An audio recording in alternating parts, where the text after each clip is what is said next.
Du recensement général des entreprises. Il s'agit de mesurer l'évolution de la croissance économique avec la mise en place d'un nouveau schéma, l'adaptation de notre économie au marché national en tenant également compte du secteur informel. Toutes les entreprises sont invitées à collaborer avec l'Agence nationale de la statistique qui pilote ce projet. Par Biram Bikengaya. L'enjeu de cette rencontre est capital. C'est toute l'économie sénégalaise qui est soumise aujourd'hui à un exercice d'évaluation à travers des instruments de mesure du poids économique réel du pays.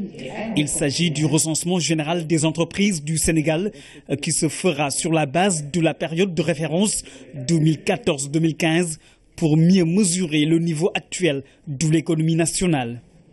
Si la base de calcul est l'année 1999, ça veut dire que nous avons tout faux. C'est évident. 1999, quelle était la structure de l'économie du Sénégal?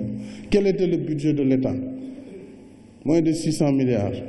Aujourd'hui, nous sommes à presque 3300 milliards. La population, elle est de combien aujourd'hui? Donc, il est urgent de changer les bases. Dans l'histoire, notre pays a connu 4 recensements de la population, mais jamais de recensement des entreprises. C'est donc une première avec des défis majeurs, notamment une cartographie claire qui permettra à l'État de mieux cibler ses actions au sein du secteur privé, et ce, pour favoriser la création d'emplois. Pour créer des emplois, il faut surtout établir une dynamique économique. Une dynamique économique de croissance portée par les entreprises. Parce que ce sont les entreprises qui créent la richesse dans une économie de marché comme la nôtre. Ce n'est pas l'État qui crée les emplois ou la richesse. Ça aussi, ça doit être indiqué. D'où l'importance d'une connaissance plus exacte de la nomenclature de ces entreprises. En créant une dynamique de croissance, le président de la République Macky Sall vise l'indépendance économique avec un nouveau schéma d'adaptation de notre économie aux réalités du marché national. Les vrais emplois aussi, considérés comme emplois non formels, c'est quand même des emplois parce qu'ils nourrissent des familles. Autrement, nous sommes moins de 300 000 à avoir un salaire au Sénégal, 300 400 000 en mettant le secteur privé et le secteur public. Dans tout le public, c'est 130 000 personnes. Est-ce que c'est seuls 400 000 ou 350 000 salaires qui nourrissent le pays? Non. Nous sommes 14 millions. Il n'y a pas de famine. Dieu soit loué dans ce pays. Donc il y a d'autres leviers, il y a d'autres emplois qui participent au quotidien à assurer la dépense quotidienne dans les familles et dans les foyers. Avec une fine connaissance de la taille et dynamique du secteur informel, le réajustement des politiques publiques pourra intégrer ce volet qui rejoint la trajectoire de la géolocalisation de toutes les exploitations dont les secteurs de la pêche, de l'artisanat, de l'industrie et de l'agriculture.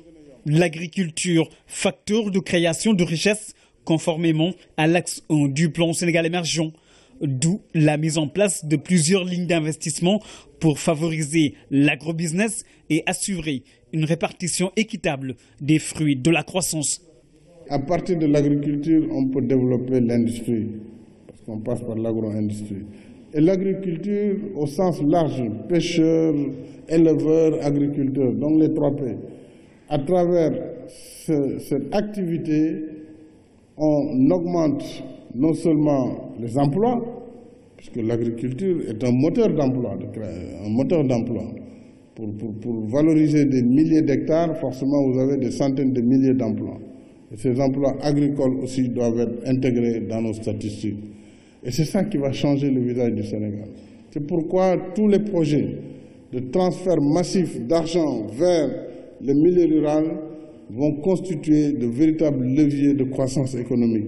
Ce projet de recensement général des entreprises va coûter près de 5,5 milliards de francs CFA. Tous les secteurs de la vie économique du pays ont été impliqués dans l'élaboration et la réalisation du programme piloté par l'Agence nationale de la statistique et de la démographie. Ils se sont engagés à recevoir les agents de la NSD dans les meilleures conditions pour mettre à leur disposition toutes les informations statistiques utiles qui sont aujourd'hui d'une importance capitale pour la production et l'investissement. C'est aussi un impératif de compétitivité et de développement durable. Alors, comment se passe cette opération sur le terrain? Quelle perception les chefs d'entreprise sénégalaises ont du recensement général? Démarré en mai dernier à Dakar et en juin dans les régions, ce recensement est pour les entreprises une source d'information fiable. C'est un recensement pour lutter également contre la concurrence dans certains secteurs, le manque d'organisation, entre autres difficultés de ces entreprises sénégalaises à Boumbaï. Combien d'entreprises, petites, moyennes ou grandes, compte le Sénégal? Pour le savoir, un recensement général est en cours depuis le mois de mai. Certes, on connaît l'Agence nationale de la statistique et de la démographie, ANSD, qui est chargée de cette opération, mais les entreprises sénégalaises savent-elles réellement ce qu'il y a derrière ce recensement? Comment l'apprécient-elles? Quelle perception ont-elles du recensement? Que ce recensement permet à l'État de maîtriser ou bien de répertorier les entreprises qui fonctionnent, qui gravitent autour du Sénégal. Parce que je ne sais pas ce qu'il y a derrière, mais ça permet quand même à l'État de pouvoir formaliser les entreprises dans tout le territoire national et également d'avoir une mainmise sur la fiscalité, les impôts autour des entreprises. Exerçant dans la location de véhicules depuis des décennies, cet ancien taximan a fini par réussir sa reconversion en créant 2 entreprises de location de voitures très connues. Pour lui, ce recensement vient à son heure.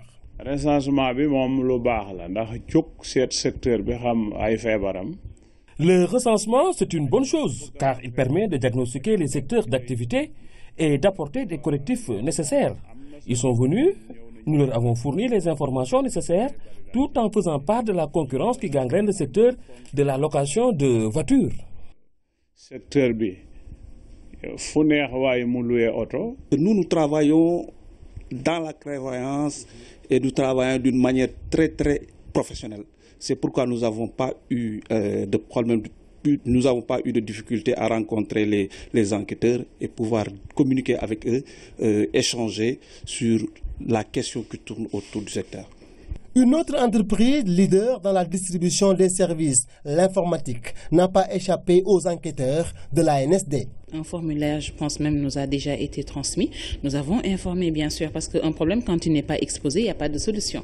Donc, ce sera avec un grand plaisir et beaucoup de rigueur que nous répondrons. On fait ce qu'il faut. Hein. On a un cabinet fiscal, machallah, qui nous suit et tout ça.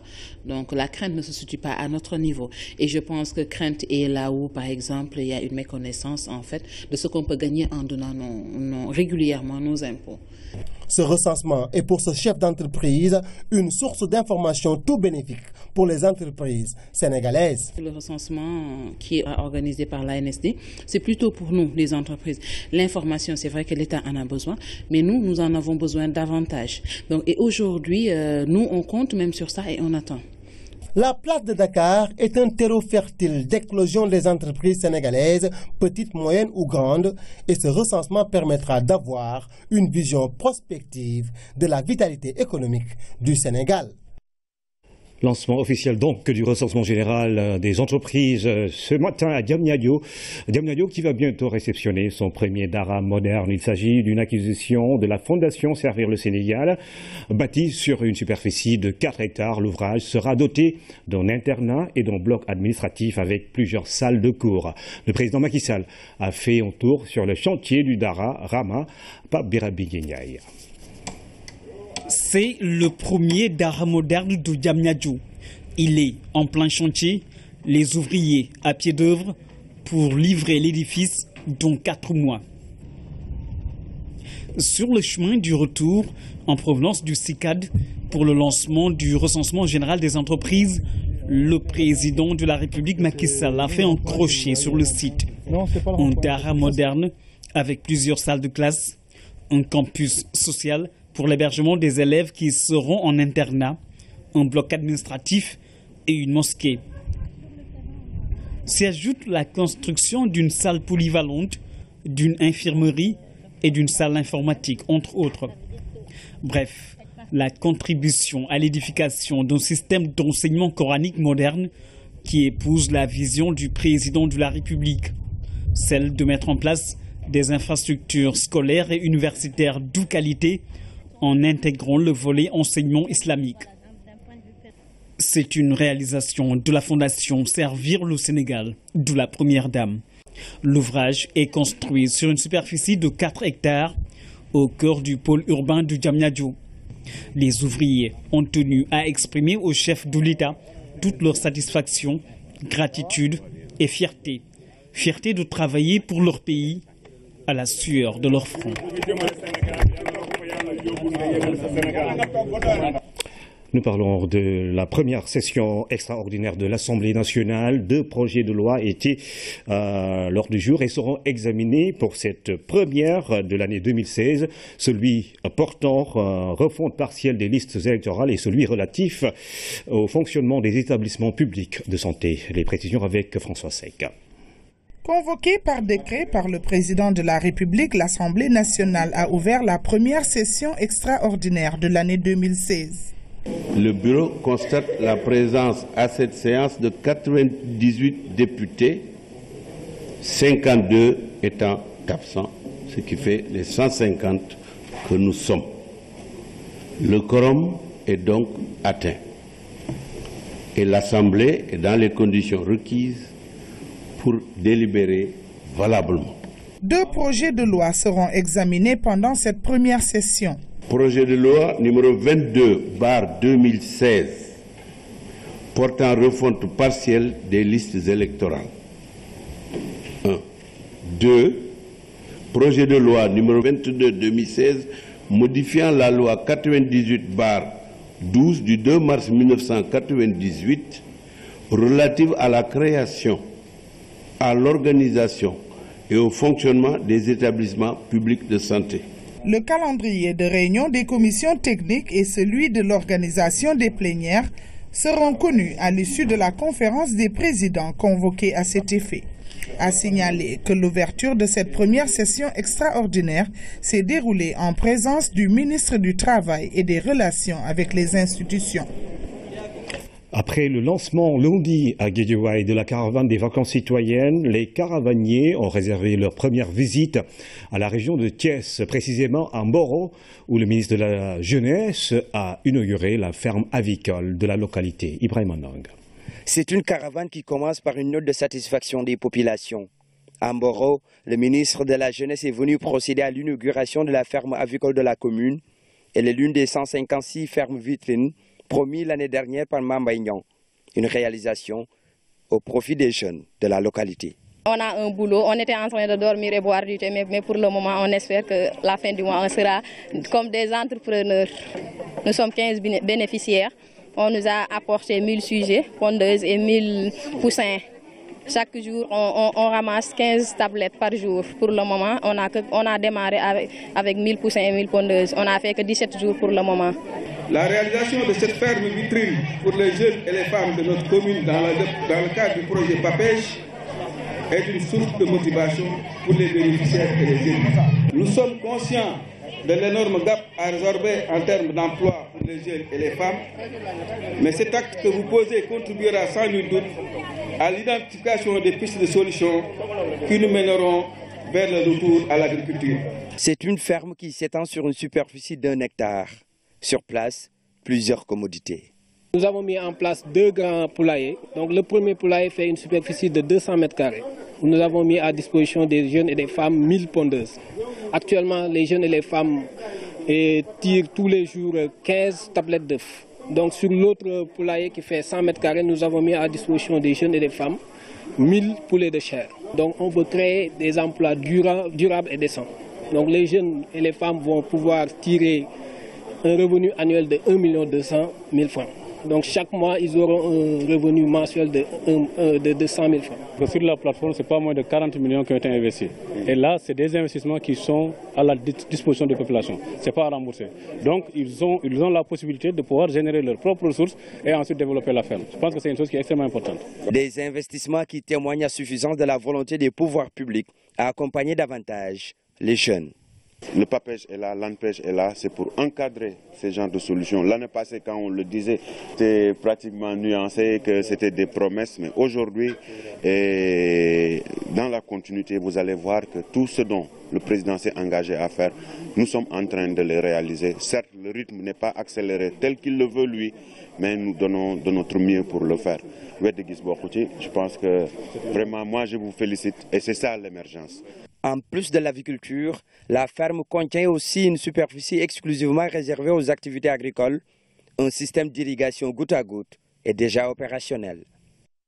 Autre caravane, celle des PME. Après quelques années de pause, elle reprend du service.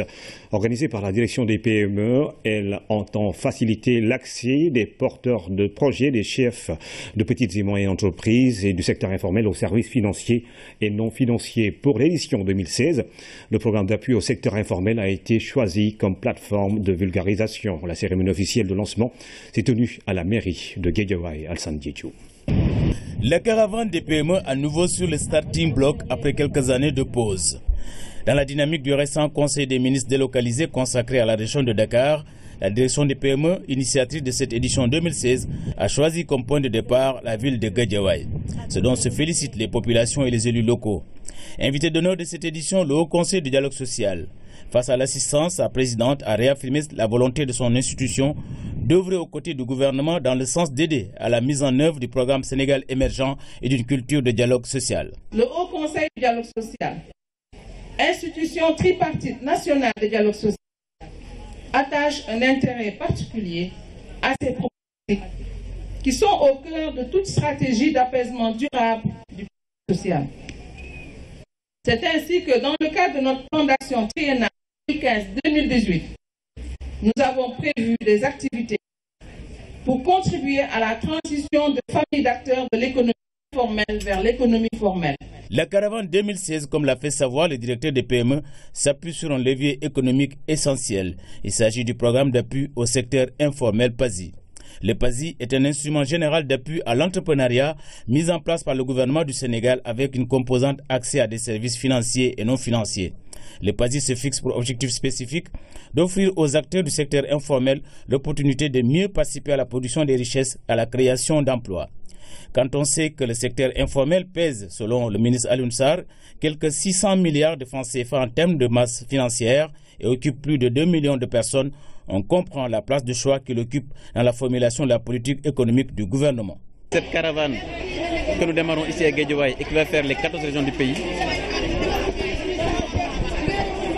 aura en fin de compte un impact sur le nombre d'entreprises formalisées, mais également le nombre d'entreprises qui pourront bénéficier davantage de l'ensemble des services offerts aujourd'hui par l'État. Et je crois que c'est ça l'objectif aujourd'hui de la direction des PME, rattachée au ministère en charge du commerce, que nous puissions apporter l'ensemble des services nécessaires à ce secteur dynamique. Parce que je rappelle que le secteur informel injecte 600 milliards de salaires par an dans l'économie et fait travailler plus de 2 200 000 personnes au Sénégal. Le plan Sénégal émergent, en son axe 1, prône la transformation structurelle de l'économie, de la croissance et la modernisation graduelle de l'économie sociale. En rendant visite dans la foulée du lancement de la caravane des PME à deux clusters de la ville de Guédiawaye, spécialisés dans la transformation des produits agricoles, des tissus teints avec des produits bio par des femmes et impliquant plus de 6 000 acteurs, à quoi s'ajoute une unité de production et d'exploitation de café de Touba, le ministre Alioune Sarr entend envoyer un signal fort à l'endroit de ces acteurs économiques. Il s'agit de leur dire que le gouvernement est résolu à accompagner leurs initiatives afin de rendre plus performantes leurs entreprises et créer les conditions d'une formalisation de ce pan essentiel de l'économie nationale.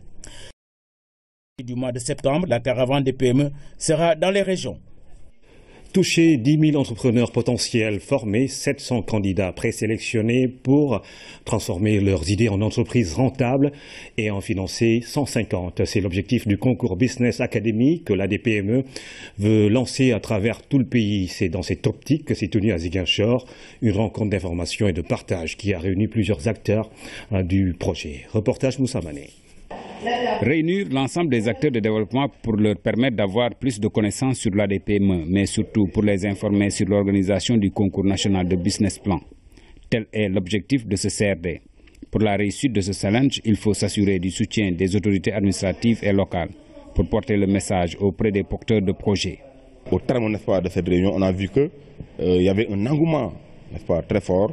Les gens étaient très intéressés, d'abord par les activités de l'ADPME, mais ensuite par le concours business plan. Et nous sommes, en tout cas aujourd'hui, nous sommes très fiers. Et aujourd'hui, on peut dire sans risque de se tromper que vraiment les gens, les acteurs économiques de la Casamance sont prêts à nous accompagner, à relayer l'information, la sensibilisation auprès des cibles. La région de Ziguinchor regorge d'énormes potentialités dans divers secteurs tels que l'agriculture, la pêche, le tourisme, l'agroforesterie, entre autres. Toutefois, ce potentiel est sous-exploité. Pour valoriser ces secteurs porteurs de croissance, la région dispose d'un cadre propice. La multiplicité des structures de formation. Nous avons des universités, nous avons également des centres de formation. Donc un ensemble d'atouts qui font que la région naturelle de la Casamance et la région de Ziguinchor en particulier offrent un cadre favorable au développement des petites et moyennes entreprises. À Ziguinchor, plusieurs entrepreneurs porteurs de projets sont outillés pour concevoir des idées innovantes. L'événement cible les dirigeants d'entreprises et les porteurs de projets sénégalais vivant au Sénégal et de la diaspora, en vue de susciter en eux un esprit d'innovation et de créativité. Nous avons voulu prendre dans les différents départements de la région de Ziguinchor pour faire participer et faire bénéficier à ces jeunes cette formation pour prétendre être primé par l'ADPME. Il faut que l'entrepreneur soit formé, soit informé et soit encadré pour avoir des projets fiables. Parce que je trouve que c'est une très bonne idée, innovatrice, qui permet à nous, petites et moyennes entreprises, de sortir aussi du lot, faire comprendre aussi aux grands que nous pouvons aussi devenir grands. Pour cette première édition, l'ADPME souhaite toucher 10 000 jeunes entrepreneurs potentiels, former 700 candidats présélectionnés pour transformer leurs idées en entreprises rentables et enfin imprimer 150. Le mandat de Nafingom Keïta est bel et bien arrivé à terme. La précision est du porte-parole du gouvernement, Seydou Gueye, qui faisait face à la presse cet après-midi, s'est également prononcé sur les acquis du Sénégal en matière de bonne gouvernance à travers des institutions comme l'OFNAC. Mamadou Sambambaouba.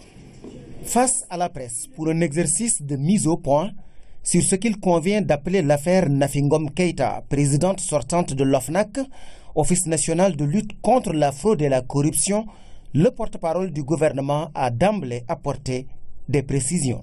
Un débat a été installé par certains, confondant un mandat arrivé à terme et non renouvelé avec un limogeage, ou prétendant allègrement que le mandat de Mme Nafingom Keïta n'a pas expiré, car ayant débuté pour eux à la date de sa prestation de serment.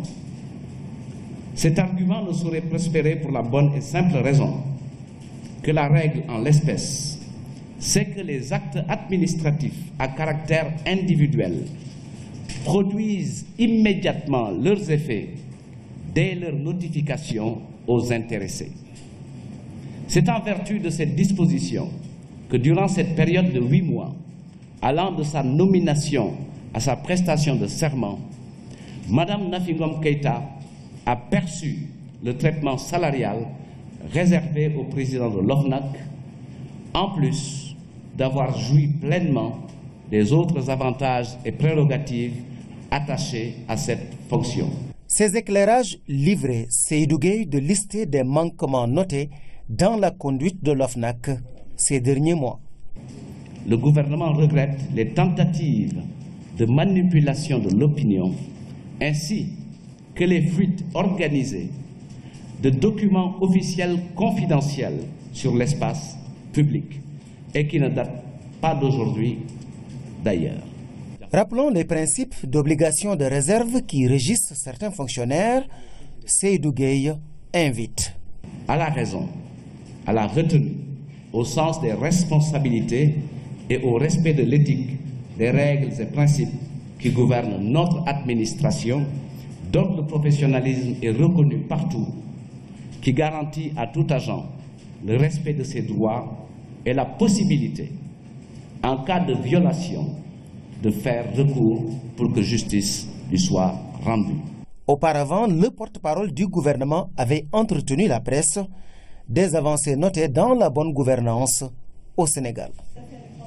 Et puis ce séminaire de partage sur les plateformes informatiques douanières en partenariat avec la direction de l'appui au secteur privé. Plus de 300 opérateurs économiques évoluant dans le commerce international sont formés et sensibilisés sur les nouveaux outils de l'administration des douanes.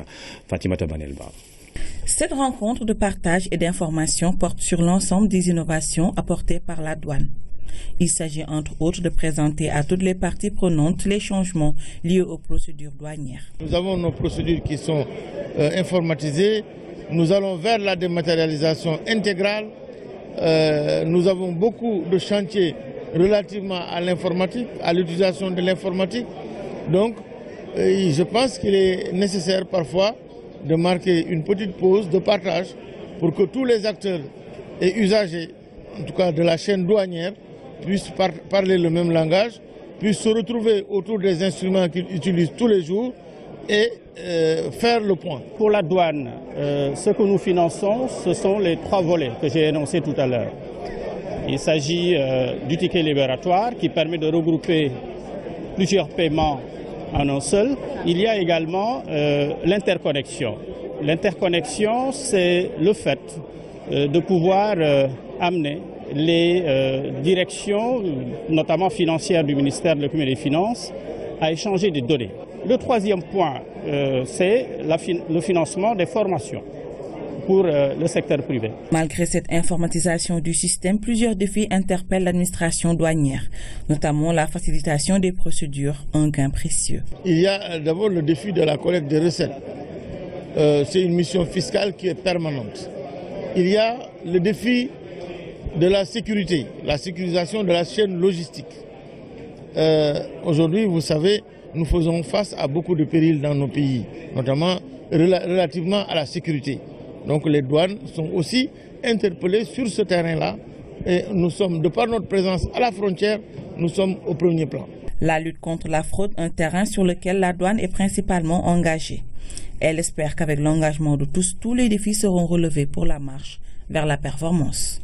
Ndélé, un village du département de Guinguinéo, vient de réceptionner son nouveau forage. L'infrastructure va desservir les 5 villages environnants, une aubaine pour les populations qui avaient d'énormes difficultés pour accéder à l'eau.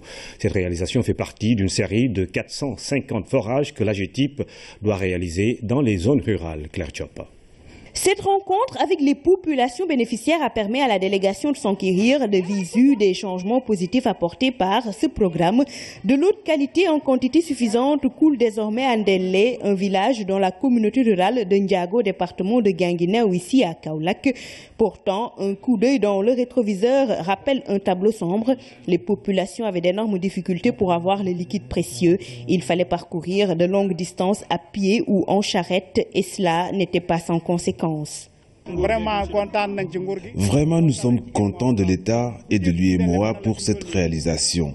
Les villages étaient très fatigués. Nos femmes faisaient pratiquement de fausses couches tout le temps, à force de tuer l'eau et de marcher de longues distances pour en chercher. Quand on n'avait pas d'eau, on faisait de longues distances. Nos animaux mouraient de soif. Parfois, on envoyait nos enfants qui se perdaient souvent en forêt. Aujourd'hui, l'état d'esprit est tout autre. La localité est plus épanouie. Le forage et le château d'eau de Ndélé polarisent 5 villages, soit une population d'environ 3000 habitants. Avec un réseau de 12 km de réseau d'adduction d'eau, ce qui est important, mais ça a permis aussi de réaliser des bornes fontaines et des abreuvoirs pour le cheptel, ce qui est important. Et pratiquement ce que nous avons fait ici à Ndélé, c'est ce que nous avons fait presque partout. Les préoccupations des populations ont été prises en compte et c'est une preuve palpable vraiment de l'attention particulière que le président de la République, son Excellence M. Macky Sall, accorde aux populations rurales. L'UEMOA accompagne l'État du Sénégal. L'ambition est de contribuer à l'amélioration des conditions de vie. Nous avons vu la satisfaction des populations à travers des chants, des danses, ce qui signifie effectivement que pour nous, le programme a atteint ses objectifs. Parce que en écoutant seulement un des bénéficiaires qui nous disait que pour la construction des fonds, ils ont démarré avec 5 000 francs. Aujourd'hui, ils ont dans leur caisse plus de 9 millions de francs CFA. Cela signifie la pratique de bonne gestion qu'ils ont déjà initiée depuis la construction de ce forage. Ainsi, le taux de desserte a considérablement augmenté. De l'eau potable est désormais accessible aux plus démunis. Dans le cadre de cet ambitieux projet, l'AGETIP a déjà livré quelques 450 forages fonctionnels. 85 autres sont en cours de réalisation. Des châteaux d'eau couplés avec des forages multivillages sont aussi à mettre à son actif. Le projet Piste communautaire, en appui au PNDL, a organisé une session de formation sur le cadre harmonisé de la comptabilité publique au sein de l'UEMOA, le cas du Sénégal. Cette réforme doit permettre de passer d'une comptabilité en partie unique à une comptabilité en partie double et une déconcentration des responsabilités. Explication dans ce reportage de Hamidou Diop. Au terme de 5 jours de formation et d'échange, les différents comptables du secteur privé comme public ont senti la nécessité de mieux vulgariser les axes fondateurs de la réforme de la comptabilité publique dans l'espace de l'UEMOA.